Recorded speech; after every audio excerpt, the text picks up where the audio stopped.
Halo teman-teman, di sini kami berasal dari kelompok 4, ingin menampilkan hasil kerja kelompok kami dengan tema konsep kepemimpinan operasional. Kepemimpinan operasional. Di sini kami memiliki beberapa subtopik yaitu dari definisi, fungsi, konsep, karakteristik, kelebihan, dan kekurangan kepemimpinan operasional. Definisi kepemimpinan operasional. Kepemimpinan operasional dapat definisikan sebagai penggunaan skill manajerial untuk mencapai tujuan strategis atau operasional melalui kampanye, perencanaan, dan tindakan nyata. Mereka mengawasi banyak bidang dalam perusahaan, termasuk menganalisis dan meningkatkan proses organisasi. Selain itu juga, mereka memastikan produktivitas dan efisiensi kinerja, mengatasi kendala, sambil berusaha mengurangi biaya dan meningkatkan kualitas. Manajer dengan kepemimpinan operasional terkadang dikenal sebagai Chief Operating Officer atau COO. Kepemimpinan operasional mempunyai fungsi untuk mengawasi, memantau, mendampingi, dan juga menjadi partner bagi rekan kerja serta bawahannya.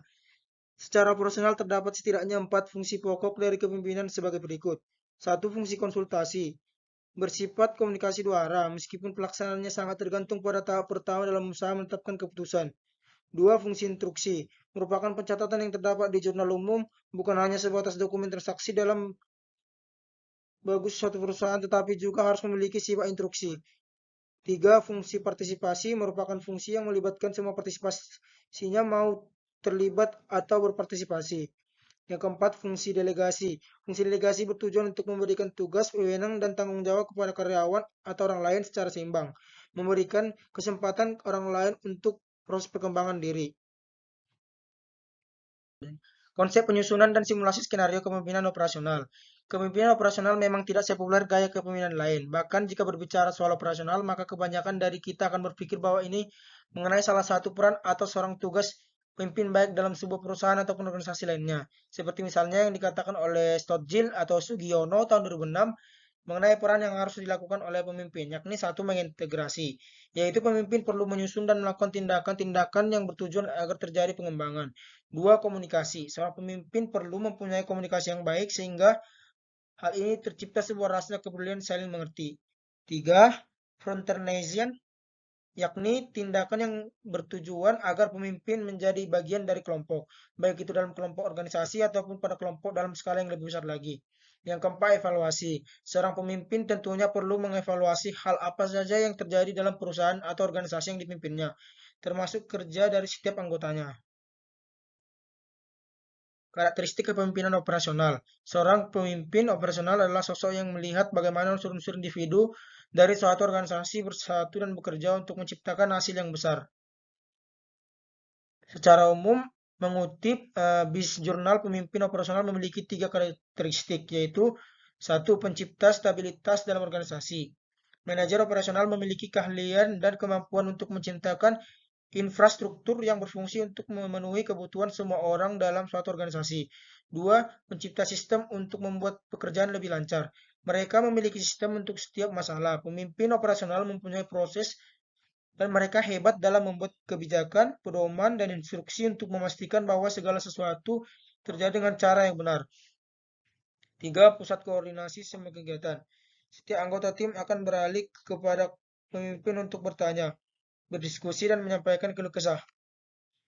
Kelebihan gaya kepemimpinan operasional. Manajer dengan gaya kepemimpinan dapat ditemui dalam setiap sektor industri.